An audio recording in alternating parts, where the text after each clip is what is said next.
Welcome to another video of OptaTube. Today, we're going to plug right into the future of power. We're talking about some massive shifts happening in energy markets all over the world, and our guide for this journey is a really fascinating interactive guide from Optimin. So, what's the big question on the table? Right here. What will our world actually look like in 2050 when it comes to electricity? And believe me, this is so much bigger than just how you'll charge your phone. We're talking about a total rewiring of our energy DNA. So yeah, you're going to want to stick around for this as we unpack what the next couple of decades could look like for our global grid. All right, let's get into it. You see, this whole transformation, it's not just random, it's not happening by accident. It's actually being pushed forward by three absolutely massive, interconnected forces. And these three things, they're changing the entire rulebook. And here they are. People call them the 3 Ds. First up, decarbonization. Pretty straightforward, right? It's that huge push away from fossil fuels and toward renewables.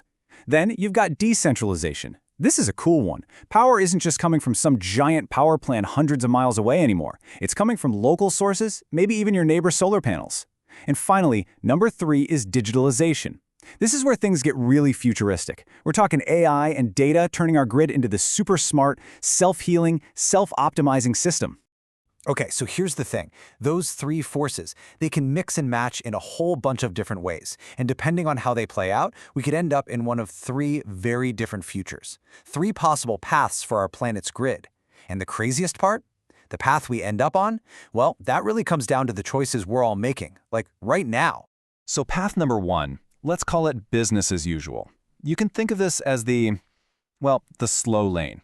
We'd still make progress, don't get me wrong, but it would be really gradual. You know, renewables would grow, but fossil fuels would still be a major player. And that could mean we miss our climate targets and maybe even face higher costs down the road. Our grid would get a little smarter, but it wouldn't be the kind of revolution we really need. Now, the second option is what they call the accelerated transition. And here, things really start to get exciting. This is where technology and policy finally start working together, hand in hand.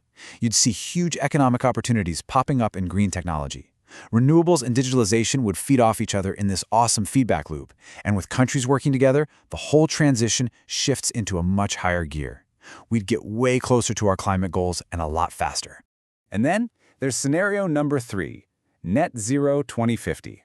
Now this is the big one, the most ambitious vision of all. It's not just a transition anymore, it's a deep, fundamental transformation.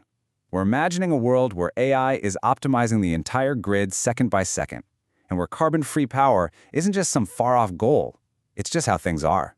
You know, to really wrap our heads around what's possible here, let's zoom in on that net zero 2050 scenario. Let's actually try to visualize what that 25-year journey would look like, from where we are today to a completely transformed power grid.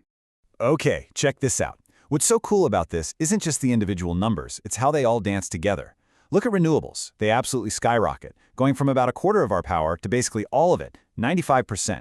And while that's happening, watch the CO2 emissions. They just plummet, from 900 megatons down to a tiny 50.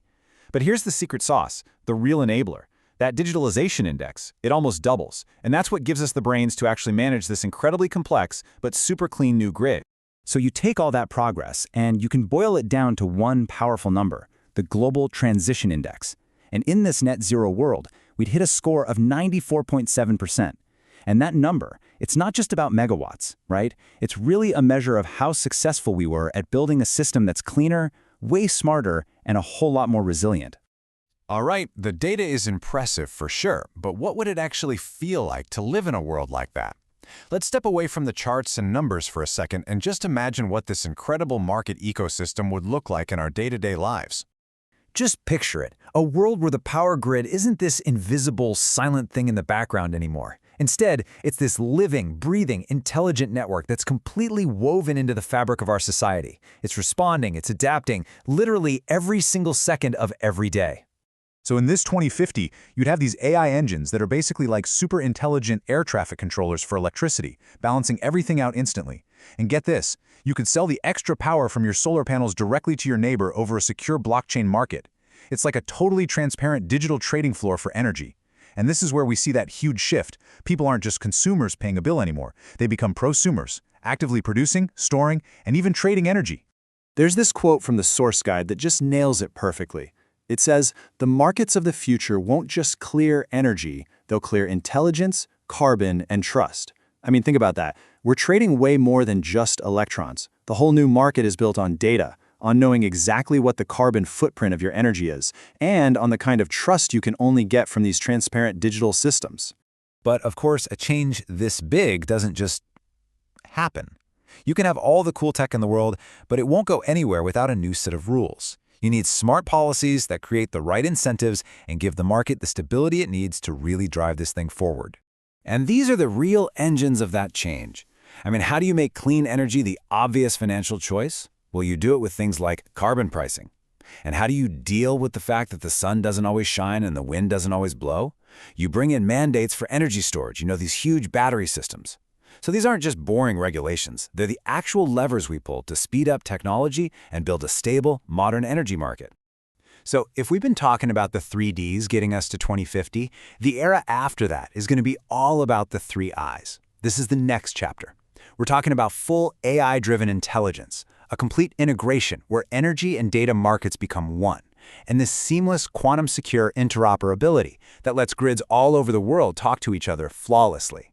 What we're describing here is basically a living ecosystem, a grid that's self-balancing, self-optimizing, and even self-governing. And that really brings us to the core takeaway of this whole thing. The technology, the roadmaps, they're already here. So the real question isn't if we can build this future. The question is, how fast are we going to decide to get there? And that's our look at the future of power, all drawn from Optimin's really excellent interactive guide.